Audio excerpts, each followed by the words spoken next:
Today in our 2019 Newmar Bay Star Motorhome, we're going to be taking a look at and showing you how to install the Roadmaster Reflex steering stabilizer with mounting brackets for Class A motorhomes. Whenever we're driving our motorhome, a lot of different things can cause veer, whether it's uneven pavement, a rut in the road, or possibly a tire blowout. And the key to a comfortable drive is learning how to deal with those situations, because if we don't, we're going to be fighting the steering wheel to come back to center, oversteering, positioning ourselves in our seat. By the time we get there, we're going to be exhausted.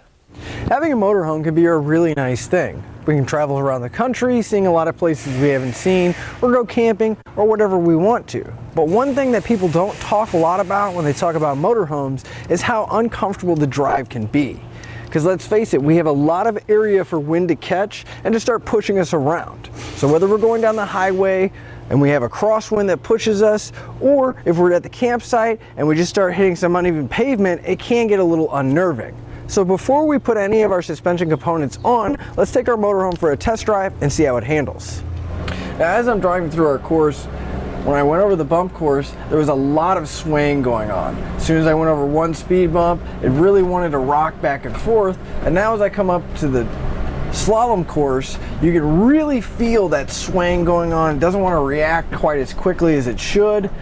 And in the event of a wind or a crosswind or anything like that, we're going to have to fight that steering wheel, position ourselves in the seat, and have that kind of that fight the entire time we're driving. So by the time we get there, we're going to be exhausted. And with the parts installed, we're going to take our motorhome back out on the test course and see how it handles. And as I start to go over the speed bumps, obviously they're still there, so we still have a little bit of a bounce, but it's a lot more controlled, and I'm not sliding around in my seat and really having to react too much. It's just more of a normal speed bump. So it's definitely helping out a lot. I can relax while I'm driving and not have to worry so much about fighting the steering wheel or reacting to that sway. As I come up to the slalom course, I definitely feel a lot more in control.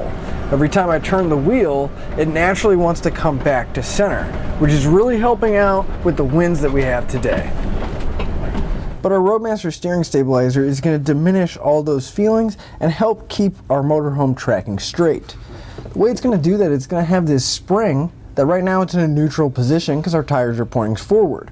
But if we turn, the spring is going to either extend or retract and naturally want to go back to its natural state. So if we turn left, the spring will extend out and naturally want to pull back to the center. If we turn right, it'll compress and naturally want to spring back out. And it's going to do that because it's going to be attached directly to our tie rod here. And if we follow our steering stabilizer over, and then we'll have a solid attachment at the frame. That way when the tie rod moves, we have a solid point that it'll be connecting to, wanting to bring us back. Our steering stabilizer is going to come with everything you need to get it installed, including all the brackets and hardware. And the best part about it is that we're not going to have to drill or cut anything on our motorhome at all.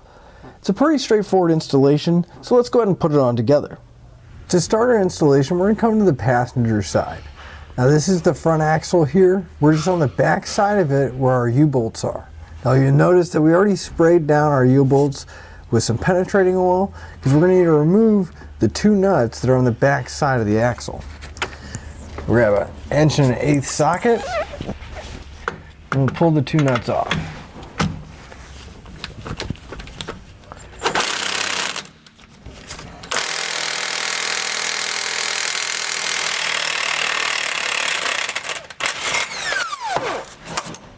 Once we have them removed, you want to hold on to all the hardware that comes off.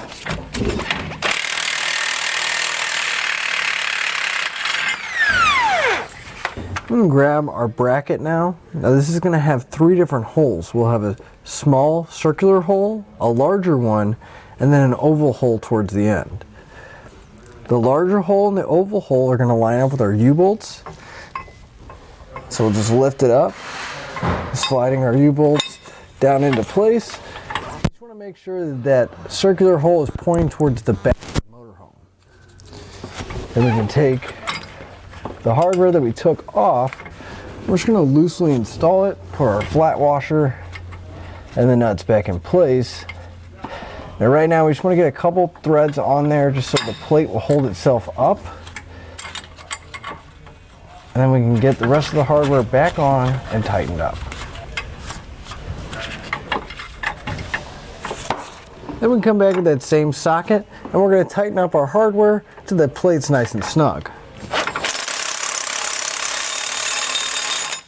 Whenever you're tightening them down, you do want to alternate going back and forth so we get an even clamping force and that U-bolt doesn't get bound up.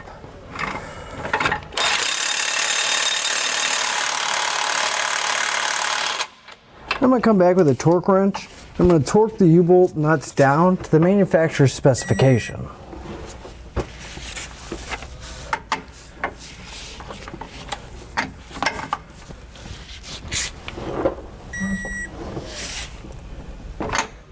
Go ahead and grab our tie rod bracket now. We'll have this round hole that's at the top and then 4 slotted holes below that. We want our tie rod bracket to sit on top of our tie rod but have that round hole going towards the front of our motorhome. Once we have it sitting in position, we'll take our U-bolts and we're going to slide them through the slotted holes going around the tie rod.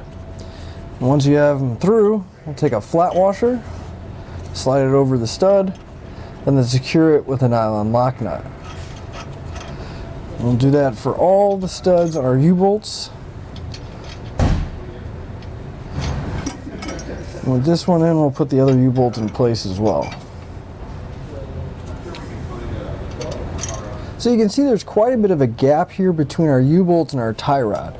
I'm going to come back with a 9/16 socket and I'm going to snug these up just enough to where it's not going to be rolling around as much, but we can still move it and make any adjustments. And when you're tightening these up, you want to alternate going back and forth between the front one and the back one. That way we get an even clamping force.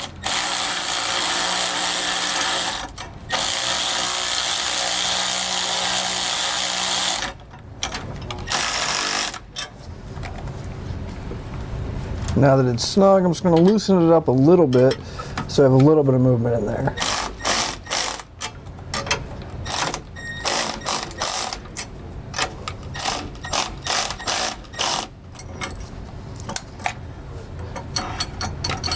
You can still move it, but it's not quite as loose.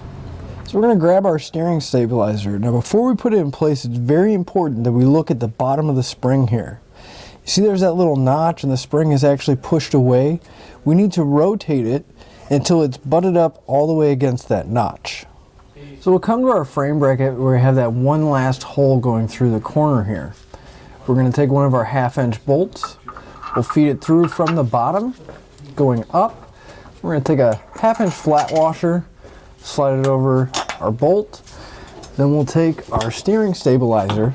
And we're going to take the end that's farthest away from the spring, and we're going to feed it over the bolt. Once the bolt's going through, we'll take another flat washer, go over the end of it, and then loosely install a lock nut. We just want this to be hand tight right now. We'll come to the other end of our steering stabilizer. And this is where we're going to need to move our bracket a little bit. We'll slide it till it's about lined up with our steering stabilizer. We'll do the same combination again. We're going to pass through a 1/2-inch bolt, follow it up with a flat washer. We'll pass the bolt through our steering stabilizer, put another flat washer in place, and secure it down with the lock nut. Now I'm going to come back with a 19mm wrench and socket and tighten up the bolt that's on our frame bracket here.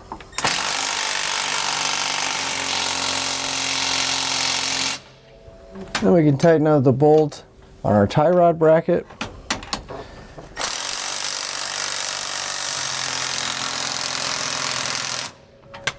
Now before we tighten up the last bolts, our U-bolts here, you'll notice that we do have a little bit of movement still because that bracket's going to be able to rotate. You want to make sure that your steering stabilizer is going to be as level as possible. And then we can come back with that 9/16 socket and start snugging up the U-bolts.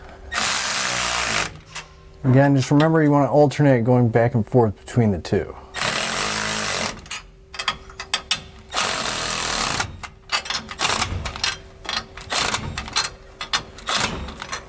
I'm going to come back with a torque wrench. I'm going to torque all my hardware down to the specified amount in the instructions.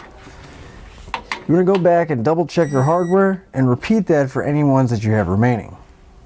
That'll finish up your look at the Roadmaster Reflex steering stabilizer with mounting brackets for Class A motorhomes on our 2019 Newmar Bay Star Motorhome.